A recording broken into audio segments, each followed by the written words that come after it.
Hello friends, কেমন আছো তোমরা?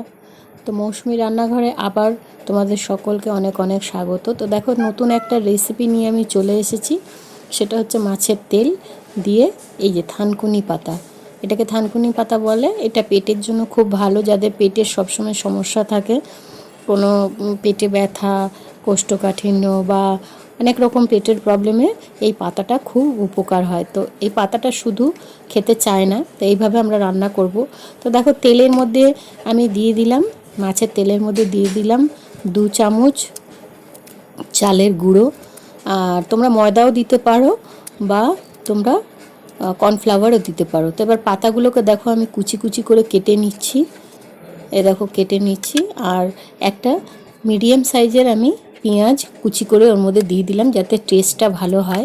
এই পাতাটা এমনিতে খেতে চায় না, তো এইভাবে যদি আমরা রান্না করি তাহলে খুব সুন্দর লাগবে খেতে। তো দেখো, আমি সব জিনিসগুলোকে একসাথে মিশিয়ে নিচ্ছি। এই তেল আর চালের গুঁড়ো, পাতা, পেঁয়াজ, আর আমি একটু 1 চামচ অরগ্যানো দিয়ে দিলাম।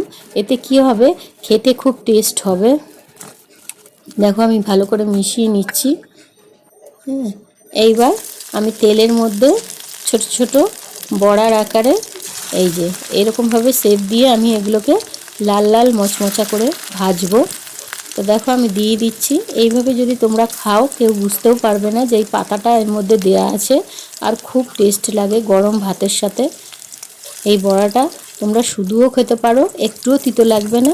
আবার তোমরা ভাতের সাথে মেখেও খেতে পারো। তো দেখো এইভাবে কি সুন্দর কালার এসছে, লাল লাল। এগুলো আমি তুলে নিচ্ছি। এই দেখো তুলে নিচ্ছি। আরও আমি দিয়ে দিচ্ছি মাছের তেলগুলোকে বড়ার আকারে। আরও কতগুলো আছে, এই যে এইভাবে দিয়ে দিচ্ছি। দিয়ে আমি উল্টে পাল্টে নেব। এই থানকুনি পাতা কিন্তু খাওয়া খুব ভালো পেটের পক্ষে।